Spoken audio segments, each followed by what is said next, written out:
pokretom i pticom u letu.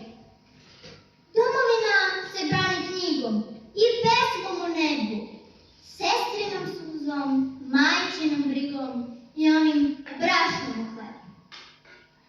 Domovina se brani lepotom, čašću i znanjem. Domovina se brani životom i lepim vaspitanjem.